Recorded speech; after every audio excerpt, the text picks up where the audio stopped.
አረ ሰማኛለ አይንደ ላይ ቀንዳ ይመቸኝም። እሺ ራሷን ስታወድቃ እየተንፈራፈረች ነው። በዚህ ሁለት ቀን ውስጥ ቤት ለቃችሁ ሊመጡ። እሺ አሳልፈኝ እስኪያሹ። አረ ወዴት ታዲያ? እንደዚህማ መሆን የለበትም። ሆኗል። ይሄ ነገር በህልሜ ነው እንዴ? የጠፋ እንደሆነስ እኔ ምን አገባኝ? ይቅርታ። ዶክተሩ በስሪንጅ በሽታ ይወጋት ጀመር። ሰምኛለሽ? ተፈቻ ትፈቼ እኔ ጉዳይ አይደለም። ሲጀመር እኔ ለሊ ቤት ምን ልሰራ እሄዳለሁ? አሁን መች ይገባሃል? ለራስህ መሆኑ አታደርገውም። አድርጓለች ከመጣ ዴቭን አገባለሁ የሚለውን ቅዠትሽን ተይና ወደ ቤት ሰው ከወደቀበት ሲነሳ ያስደስታል እንጂ ያስከፍል።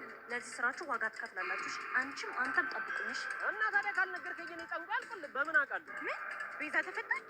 ልኳን በለሳየት ነው ያሻል።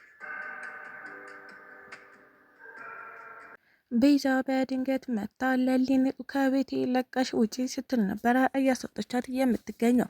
ታዲያ ለሊም ስለምንድን ነው የምታወሪው? ይህ የአንቺ ቤት ሳይሆን የኔ ነው እያለች ብትጠይቃትም ነገር ግን ቤዛ ከዚህ በኋላ የኔ የሚባል ነገር የለም፣ እኔ እንዳንቺ ክፉ አይደለሁም፣ ትንሽ ጊዜ ሰጥቼሻለሁ፣ ከ3 ቀን በኋላ ቤቴን ታስረክብኛለች ስትል ነበረ። የቤቱ ካርታ ሙሉ በሙሉ በቤዛ ስም እንደሆነ አድርጋ ለሌሊ እየነገረቻት የምትገኘው። ግራ እየተጋባች ያለችዋ ሌሊ ለፖሊስ ላመልከት ብላ ብትደውልም ቤዛ በነፃ እንደተለቀቀች እና ሁሉንም ጥፋት ገጀራው ላይ አሳባ እንደወጣች ተነግሯታል። ታዲያ ለሊን ቤዛ ለብቻ አይደለችም እንዲህ እንድታረግ ያግዛት ሰው አለ በማለት ነበረ ወደ ኤላ ስልክ በመደወል ኤላ ምን እያደረክ ነው ስትል እየጠየቀችው የምትገኘው።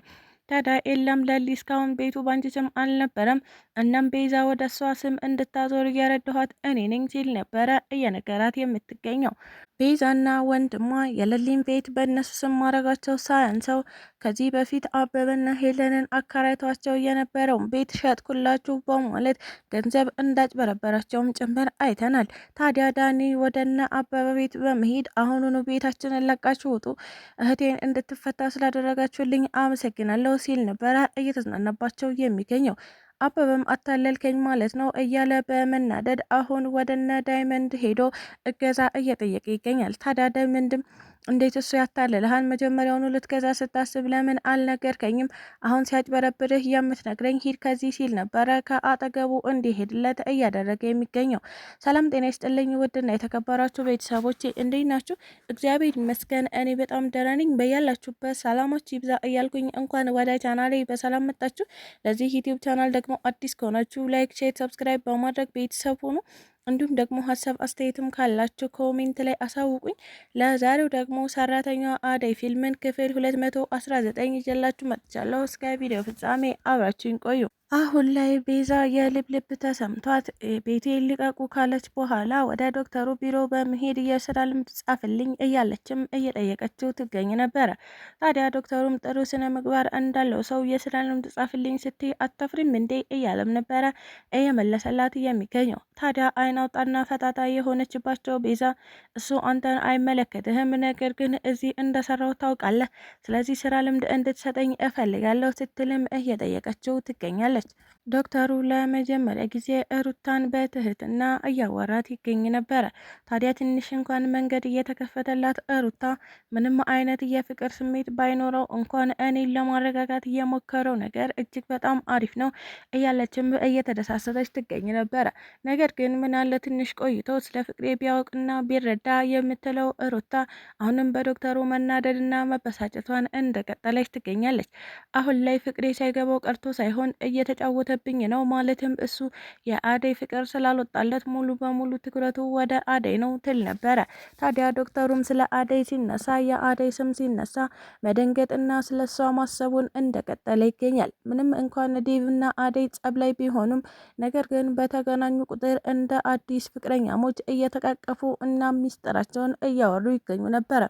ዴቭ አሁን ላይ የመረጠው መንገድ የሚያዋጣ ይሁን አያዋጣ ባያውቀውም ነገር ግን ከቤሪ ጋር ወደ ውጭ መመለስን እያሰበ ይገኝ ነበረ። ታዲያ ዴቭ ይህንን ሀሳቡን ለእናቱ ከአስረዳት በኋላ እናቱ በቅርብ ርቀት ላይ ሆና እየተከታተለችው ትገኛለች። ምንም እንኳን እናቱን ለማስደሰት ይህንን ውሳኔ ቢወስንም ነገር ግን አሁንም አደይን ባገኛት ቁጥር የተለየ ስሜት እየተሰማው እና ለአደይ ያለውን ፍቅር እየገለጸላት ይገኝ ነበረ። ታዲያ ይህንን እያየችው የዴቭ እናት ከልጄ እራቂ ብልሽም አንቺ ግን አላደረግሽውም። ስለዚህ አሁን ከቃላት በላይ ተግባር እፈልጋለሁ። አደይ ምን እንደማደርግሽ አታውቂም እያለችም ሌሎች ሰዎችን እየገዛች አደይን አሁን ለማስፈራራት እናም ለመደብደብ ወይም ደግሞ ለማሳገድ እየሞከረች ትገኝ ነበረ። ፍቅር በድጋሚ ቤቴ እንዳትመጪ ላይሽ አልፈልግም ስትል ቤሪን ደበደበቻት። ታዲያ ቤሪም እዚህ ቤት የመምጣት ፍላጎት ኖሮኝ ሳይሆን ዴቭዬን ለማግኘት ነው፣ አንቺ ደግሞ ምን ይመለከትሻል ብትላትም፣ ነገር ግን ፍቅር ዴቭ እዚህ ቤት አይደለም የሚኖረው፣ ከፈለገሽ ውጪ ማግኘት ትችያለሽ፣ ነገር ግን ይሄ የእናቴ ቤት ነው፣ እዚህ በድጋሚ እንዳላይሽ እያለች ነበረ በጥፊ እያገማጨለች እያስወጣቻት የምትገኘው። ታዲያ አሹም ምንም እንኳን ቤሪን ወደ ቤት አላስገባም ብሎ ቢከለክላትም በአንድ ስልክ ጥሪ ነበረ እንዲያስገባት እየተገደደ የሚገኘው። ቤሪ ወደ ዴቭ ስልክ በመደወል አላስገባለኝ ብላ ነግራው፣ ዴቭ ደግሞ አሹ ጋር በመደወል ነበረ እንድትገባ ፍቀድላት ሲል እየነገረው የሚገኘው። ምንም እንኳን እዚህ ቤት በተደጋጋሚ አትምጪ ብትባልም ነገር ግን ቤሪ ከመምጣት ወደኋላ አላለችም። እናም ዴቭዬን ፈልጌ ነው ነበረ ምክንያቷ።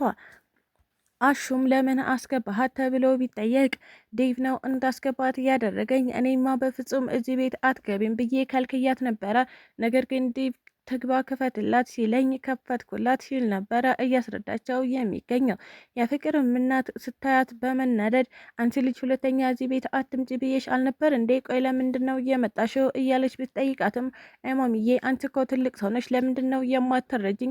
እኔ እናንተን ፈልጌ እንዳልመጣሁ ግልጽ ነው፣ ዴቭዬን ነው እንጂ ታዲያ ለምን አትረጅኝም? ስትል ነበረ እያስረዳቻት የምትገኘው። ታዲያ ፍቅርም እናቴን ከዚህ በኋላ በእንደዚህ አይነት መንገድ እንዳታናግሪያት፣ ያለበለዚያ ግን አድርጌ ነው የምገልሽ እያለችም እያስፈራራቻት እናም እያሰቀቀቻት ትገኝ ነበረ። ባቡሬ የለሊን ቤት ለማስመለስ እገዛችሁ ያስፈልገኛል በማለት ከዶክተር ጋር እንዲሁም ደግሞ ከነ ዳይመንድ ጋር ለመስራት ደፋ ቀና እያለ ይገኛል። ነገር ግን ባቡሬ የለሊን ቤት በፍጹም እንደማያስመልሰው ራሱም ሆነ ለሊ በደንብ አድርገው ያውቃሉ። ምክንያቱም ቤዛ ያላጋዥ አትንቀሳቀስም። በዙሪያዋ ያሉ እያንዳንዱ ሰዎች የቤዛ አጋዦች ናቸው። ስለዚህ ቤዛ በዛም በዚህም ታግዛ የለሊን ቤት የራሷ ስላደረገችው አሁን ላይ ምንም አይነት የማስመለስ ተስፋ የሚባል ነገር የላትም። ቤዛ አሁንም ከነ ባቡሬ እየተደባበቀች ቢሆንም ነገር ግን ውስጥ ለውስጥ አደገኛ የሚባሉ ስራዎችን እየሰራች ትገኛለች። ታዲያ ዳይመንድ እና ኪንጎ ዳኒን ይዘውት ነበረ። እህትህ እንዴት ወጣች? ለምን ወጣች? በምን አይነት መንገድስ ነው እየወጣችው? እያሉም እየጠየቁት ይገኛሉ። ታዲያ ዳኒም አሁን ላይ ብቻዬን መስያችሁ ምንም ነገር ለማድረግ እንዳትሞክሩ፣ እህቴ ከኔ ጋር ናት። እናም አንድ ነገር ቢፈጠር እህቴን ታውቋታላችሁ፣ ስለዚህ ብትለቁኝ ነው የሚሻላችሁ ሲልም እያስፈራራቸው ይገኝ ነበረ። እንደ ለመደው ዳኒ እነሱን በማስፈራራት አምልጧቸው ሄዶ ይገኛል። ታዲያ ቤዛም ወንድሜ የት ሄደህ ነው የጠፋኸው? እያለችም ጠይቀው ነበረ። ባቡሬና ኪንጎ ይዘው ነበረ ካላት በኋላ ወንድሜ ከዚህ በኋላ እዚህ ሰፈር ማየት የለብንም እና ነጥፋ ስትልም ወንድሟን ይዘው ጠፍታ ትገኛለች።